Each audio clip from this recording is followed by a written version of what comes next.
તો રાજકોટના ધોરાજીમાં બંધારણના ઘડવૈયા બાબા સાહેબ આંબેડકરની પ્રતિમાને હારતોરા કર્યા। બાબા સાહેબ આંબેડકર ચોક ખાતે આવેલા ડોક્ટર બાબા સાહેબ આંબેડકરની 133મી જન્મજયંતિ નિમિત્તે ભાજપના આગેવાનો, રાજકીય નેતાઓ અને કાર્યકર્તાઓ ઉપસ્થિત રહ્યા અને તેઓ દ્વારા ડોક્ટર બાબા સાહેબ આંબેડકરની પ્રતિમાને હારતોરા કરવામાં આવ્યા। પોરબંદરના ભાજપના ઉમેદવાર મનસુખ માંડવિયા પણ હાજર રહ્યા। गरीब शोषित અને વંચિતોને પોતાનો અધિકાર આપનાર, સમાજ માટે અને રાષ્ટ્ર માટે પોતાનું જીવન સમર્પિત કરનાર બાબા સાહેબને કોટી કોટી વંદન। તો લોકસભા ચૂંટણીના પડઘમ વાગી ચૂક્યા છે અને ત્યારે પૂર્વ સાંસદ દિનુ સોલંકી મેદાને ઉતર્યા છે। વિરોધીઓનું નામ લીધા વગર તેઓએ આકરા પ્રહાર કર્યા છે। ભાજપના ઉમેદવાર રાજેશ ચુડાસમા માટે પૂર્વ સાંસદે વિરોધીઓને શાંતિથી પ્રચાર કરવાની સલાહ આપી છે। સાથે જ તેમણે કહ્યું કે તમે કોઈના તરફ આંગળી ચીંધો છો તો 4 આંગળી તમારા તરફ હોય છે। આણંદ લોકસભાની 7મી મેના રોજ ચૂંટણી યોજાશે ત્યારે ખંભાત વિધાનસભા વિસ્તારની પણ પેટા ચૂંટણી યોજાશે।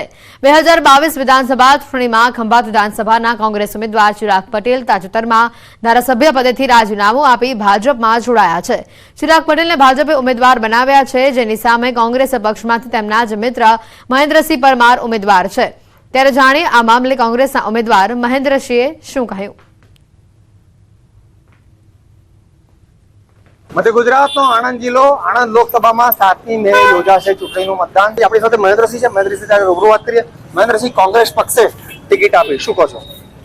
આજે બાબા સાહેબની જન્મ જયંતિ છે અને વિશાળ સંખ્યામાં કોંગ્રેસના કાર્યકર્તાઓ અને ખંભાતની જનતા જનાર્દન બધા ટાવર સામે મેઇન બજારમાં સૌ એકત્રિત થયા છે। આ સમયે આપ સૌની વચ્ચે એક નારા સાથે કે કોંગ્રેસ હંમેશા આવા તત્વોને લોકો વચ્ચે જાહેર કરશે, એનો સખત વિરોધ કરશે। મહેન્દ્રસિંહભાઈ, તમારી જીતની શક્યતા કેટલી એ વાત કરો। આ ખંભાત 108 વિધાનસભા છે। આપ જાણો છો કે 2022ની અંદર કોંગ્રેસનો અહીં વિજય થયો હતો અને કોંગ્રેસમાંથી કોંગ્રેસના ધારાસભ્ય ફલિત થયા હતા। પોતાના અંગત સ્વાર્થ ખાતર એમને પક્ષ પલટો કર્યો। ખંભાતની જનતા અને ખંભાતનો બહુ જૂનો ઇતિહાસ છે કે પક્ષ પલટોને ક્યારેય માફ કરતા નથી। એના ઉપર મને લાગે છે અને લોકોને પણ આ વાત છે કે પક્ષ પલટું જે વ્યક્તિએ કર્યું છે એને મત નહીં મળે અને જનતા જનાર્દન કોંગ્રેસને ફરીથી અહીંયા ધારાસભ્ય સ્થાપિત કરશે, કોંગ્રેસના પંજાને સ્થાપિત કરશે। તો મહેન્દ્રસિંહનું કહેવું છે કે ચિરાગ પટેલ જેઓ ભાજપમાં જોડાયા છે, કોંગ્રેસના ધારાસભ્ય પદેથી રાજીનામું આપી, તેમણે પ્રજાનો દ્રોહ કર્યો છે અને ખંભાતની જનતા પ્રજાના દ્રોહ કરનારને ક્યારેય માફ કરતી નથી। તેમણે પોતાની જીતનો પણ વિશ્વાસ વ્યક્ત કર્યો છે। જનક જાગીરદાર, ન્યૂઝ 18 ગુજરાતી, ખંભાત। વડોદરા કોંગ્રેસમાં વાઘોડિયા પેટા ચૂંટણી માટે ઉમેદવાર જાહેર થયા છે। ભાજપના ધર્મેન્દ્રસિંહ વાઘેલા સામે કોંગ્રેસે કનુ ગોહિલને મેદાને ઉતાર્યા છે। કોંગ્રેસ ઉમેદવાર કનુભાઈ ગોહિલે પ્રથમ નિવેદનમાં જ ભાંગરો વાટ્યો। મહોડી મંડળનો આભાર માનતી વેળાએ જીભ લપસી। અમિતભાઈ ચાવડાને અમિત ગોહિલ ગણાવી દીધા। કેટલી લીડથી જીતશો તે પૂછતા આંકડાની માયાજાળમાં તેઓ ગૂંચવાઈ ગયા। ચહેરા પર હાસ્ય લહેરાવી કહ્યું, જીતીશું અને એનો પાક્કો ભરોસો છે। भारतीय राष्ट्रीय कांग्रेस प्रमुख श्री माननीय आदरणीय शक्ति गोयल साहब, माननीय अमित भाई गोयल साहब, माननीय भरतसिंह सोलंकी साहब, पूरी प्रदेश समिति मारी पर जो विश्वास मूक्यो है ये विश्वास हूँ परिपूर्ण करीश।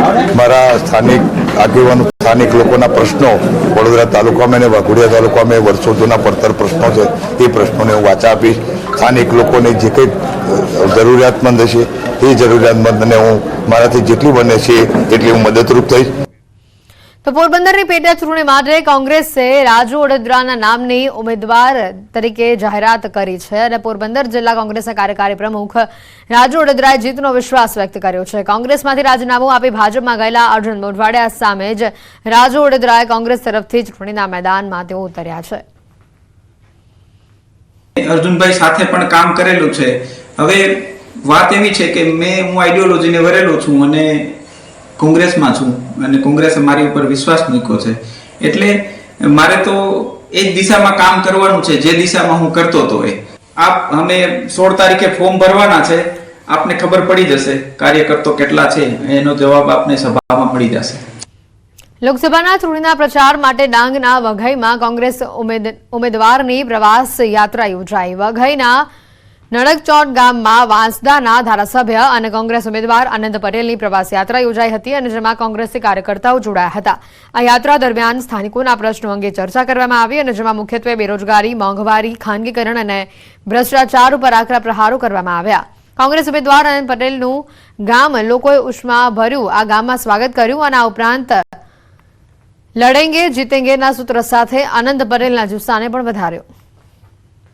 પ્રવાસનો કાર્યક્રમ ચાલુ છે.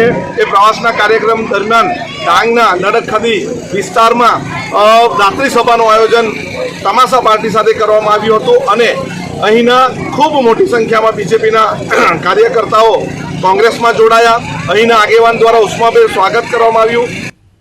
ચૂંટણીમાં પોતાના તરફી મતદાન થાય તેના માટે તમામ પક્ષો સામાજિક સંમેલનો યોજી રહ્યા છે. ડીસાના શમશેરપુરામાં રબારી સમાજનું સંમેલન યોજાયું.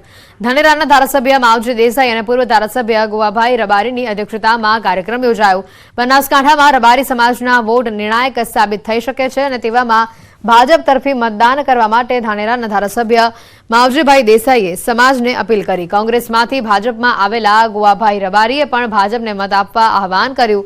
કાર્યક્રમમાં વિધાનસભા અધ્યક્ષ શંકરભાઈ ચૌધરી તેઓની સામે આચારસંહિતાના ભંગની ફરિયાદ બાબતે નિવેદન આપ્યું કે હું સંવિધાનિક જગ્યાઓ પર હોવાના કારણે રાજકીય ભાષણ નથી કરતો, જોકે મને કાયદાકીય બંધન નથી. મારે એક વાત એમને પણ ધ્યાન ઉપર મૂકવી છે. આમ તો હું સંવિધાનિક જગ્યા ઉપર છું, એટલે કોઈ રાજકીય પાર્ટીના ભાષણ કે એવું બધું નથી કરતો. મને કોઈ રીતનું કાયદાકીય બંધન નથી. કાયદાકીય એવું નિયમ નથી કે વિધાનસભાના અધ્યક્ષ હોય તો એ ચૂંટણીનો પ્રચાર ન કરી શકે, રાજકીય પ્રવૃત્તિમાં ભાગ ન લઈ શકે, એવું સંવિધાનિક કોઈ નથી. પરંતુ હું બંધારણને સન્માન કરવા વાળો માણસ છું, એની પરંપરાઓને માન આપવા વાળો માણસ છું. એટલા માટે કરીને આટલી ચૂંટણીનું પેલું આટલું બધું ચાલે છે ને તો પણ કોઈ જગ્યાએ લગભગ કોઈ ડાયરેક્ટલી કોઈ સીધી રીતે કોઈ રાજકીય પાર્ટીનો પ્રચાર નથી કરતો. પણ આ સંવિધાનની મર્યાદાઓનું ભાન રાખવાનું બધા લોકોને હોય. એવું ના હોય કે કોઈ ધારાસભ્ય થાય એટલે કાયદાથી ઉપર હોય. તો ધારાસભ્ય બને તો પણ એમને કાયદાની પરિપ્રેક્ષમાં રહીને કામ કરવાનું. દેશના સૌથી મોટા લોકશાહીના પર્વમાં લોકોમાં મતદાનને લઈને જાગૃતિ આવે તેના માટે પ્રયાસો હાથ ધરવામાં આવ્યા છે. ત્યારે સુરતમાં સુમૂલ ડેરીએ પણ લોકોમાં મતદાન અંગે જાગૃતતા આવે તેના માટે અનોખી પહેલ કરી છે.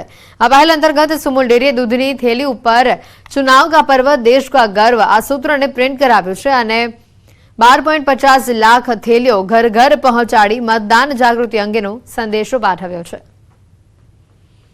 જે રીતે ચુનાવ આયોગ દરેક મતદારો તટસ્થતાથી મતદાન કરે દિશાના પ્રયત્ન કરી રહ્યો